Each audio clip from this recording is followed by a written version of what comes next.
Only days to go until I fly out to Alice Springs for the Larapinta Trail, and routines are continuing with training.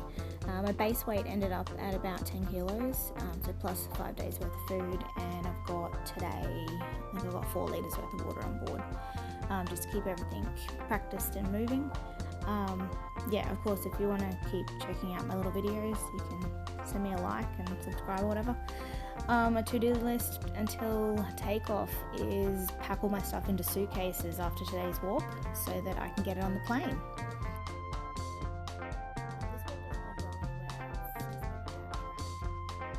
Today's walk's about really embracing all the positivity that my friends and family have been putting towards me, telling me how great I'm doing with my training. I am proud of myself for what I've accomplished so far, and however the trip goes, obviously the goal is to do the whole thing, but you never know what happens, so I'll just keep going.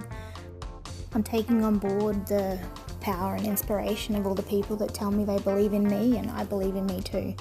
Small steps are better than none, and as long as I just keep putting one foot in front of the other, I will work towards what I want to accomplish. The last couple of years have thrown me on a path that was not what I expected, and a bit like this one, I was heading down this path and at the end it says private property, no trespassing. The cows in the paddock in the distance looked like they were having a great time, and it looked like a wonderful paddock to go and walk around in, but I thought, I better do the right thing, no one wants to get shot. It's always fun to give a friend or a family member a call when I'm out on a walk, just have a chin wag to pass time, keep the mind right. Trying to get my phone out to take photos while I've got it connected to this don't lose it device is challenging. I'm real fiddly and still getting the hang of how to get it out simply and stow it away again, and how to hold it with photos with this cord attached to it. I feel like an absolute Gumby, but yeah, obviously my point of view camera was capturing all my unco-ness. Hooray for me.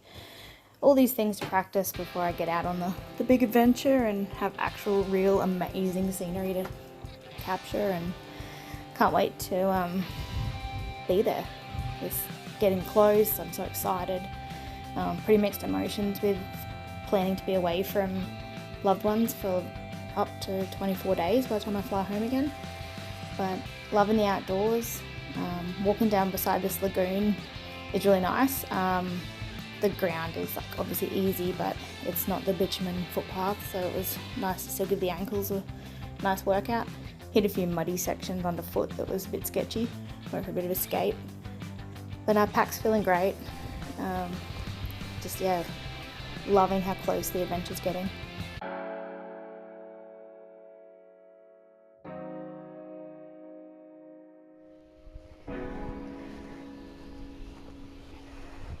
I looked over to my right, and up the grass hill that the camera does no justice for was a little gazebo, and it kind of reminded me of some of the shelters that I'll be camping at on the Larapinta. So I was like, that looks like a great place for a bit of a break, have some lunch.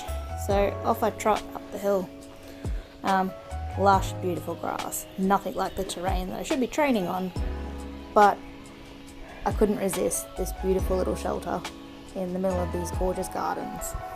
And hey, training's training, got the pack on and I'm heading uphill. So it's all leg work.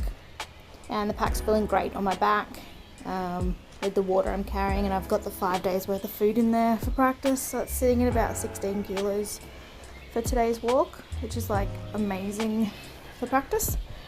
Weather's looking a bit sketchy, so I could be cutting the walk short just because there's no point getting things wet this close to the trip. Time for lunch.